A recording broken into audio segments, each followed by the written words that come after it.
Približno 4 mesece po nemških zveznih volitvah in po enem propadlem poskusu pogajanj o oblikovanju koalicije se Nemčija končno lahko obeta novo vlado. Na čelu te bo še naprej dosedanja nemška kanclerka Angela Merkel, ki tako utrjuje svoj položaj. Sie hatten dabei zwei berechtigte Forderungen an uns. Erstens, bildet endlich eine Regierung, und zwar eine stabile Regierung. Und zweitens, denkt in euren Gesprächen an die wirklichen Bedürfnisse und Interessen der Menschen. Ich bin überzeugt, der Koalitionsvertrag, den wir gemeinsam erarbeitet haben, kann genau das sein. Die Grundlage einer guten und stabilen Regierung, die unser Land braucht und die übrigens auch viele in der Welt von uns erwarten.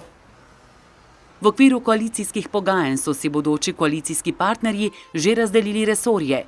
Ministrstvo za gospodarstvo in obrambo bo pripadlo stranki CDU, nemške kanclerke Angele Merkel. Horst Seehofer iz stranke CSU bo postal novi notranji minister. CSU naj bi prevzel še resorje za promet in razvojno pomoč.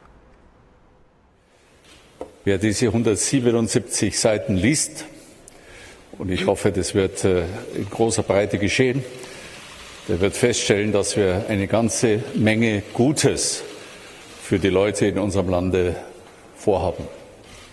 Und damit haben wir auch die richtige Antwort gefunden auf das für uns alle so schwierige Wahlergebnis am 24. September, in dem wir zum Ausdruck bringen, wir haben verstanden und abkehren vom Weiter so. Das ist geeignet, die Spaltung und Polarisierung in unserem Lande zu überwinden. Und aus diesem Grund halte ich diese Ergebnisse der Koalitionsverhandlungen oder beurteile sie außerordentlich positiv. SPD pod vodstvom Martina Schulza naj bi prevzel ministrstva za finance, zunanje zadeve in delo. Schulz naj bi tudi odstopil z položaja predsednika stranke in postal novi nemški zunanji minister.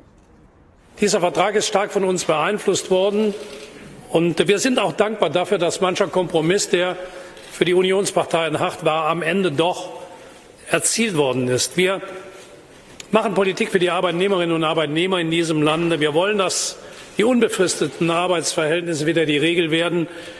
Deshalb ist die sachgrundlose Befristung drastisch eingeschränkt worden. Vsakršen dogovor bodo sicer morali z glasovanjem potrditi še člani SPD-ja, ki jih je več kot 460 000. Šele takrat bo SPD lahko pristopil k novi veliki koaliciji, v kateri je s kanclerko Angelo Merkel že od leta 2013.